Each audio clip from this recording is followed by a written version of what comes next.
Bonjour Damien. Bonjour. Ravi de vous retrouver, le Trésor et votre santé, comme chaque vendredi avec les bons conseils du docteur Mascret, vous l'avez compris. Alors aujourd'hui, mon cher Damien, vous vous êtes intéressé à la grande mode du jeûne intermittent. C'est vrai que tout le monde en parle, comme le régime bien-être miracle. D'abord, qu'est-ce que c'est le jeûne intermittent ? Alors d'abord, ce que ça n'est pas un jeûne complet, c'est-à-dire où on ne mange rien, on n'a droit qu'à de l'eau. Ça n'est pas non plus un jeûne partiel dans lequel vous êtes réduit à 300 calories par jour. C'est un jeûne pendant lequel vous allez passer une partie de la journée sans manger.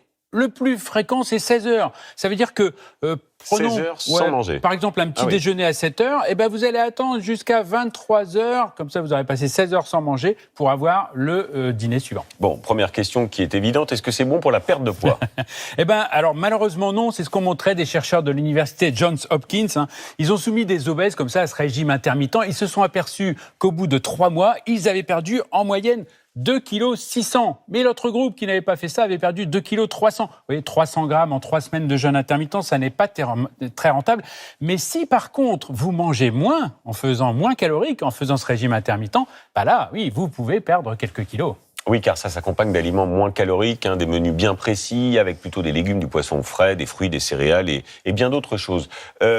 Est-ce que cela représente une forme de... Il y a beaucoup de gens qui le font, qui disent que ça rend heureux, c'est dynamique, on a plein d'énergie. Voilà, c'est le mot que je cherchais, énergique. Oui, c'est vrai, on peut avoir cette impression parce que vous savez, vous allez passer en régime cétosique. Alors, c'est quoi le régime cétosique ? En principe, votre cerveau, il a besoin de sucre, il a besoin de glycogène, de glucose pour fonctionner. Alors, il le puise dans le sang sans aucun problème. Mais quand vous faites un jeûne intermittent, il n'y en a plus dans le sang. Où est-ce qu'il va aller le prendre ? D'abord, il va le prendre dans le foie et dans les muscles. C'est ce qui explique que certains se sentent un petit peu faiblards, un petit peu fatigués.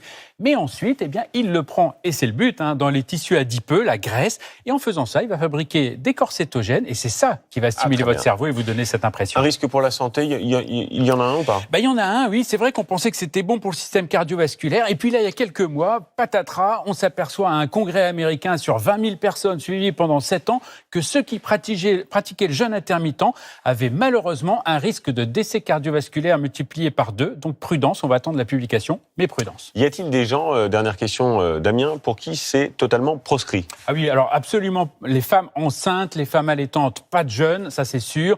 Les enfants, parce qu'ils sont en pleine croissance, ils en ont besoin. Les seniors, parce que le muscle faiblit, et je vous l'ai dit, ça puise des réserves dans les muscles, donc surtout pas. Et puis enfin, ceux qui ont des pathologies chroniques, évidemment.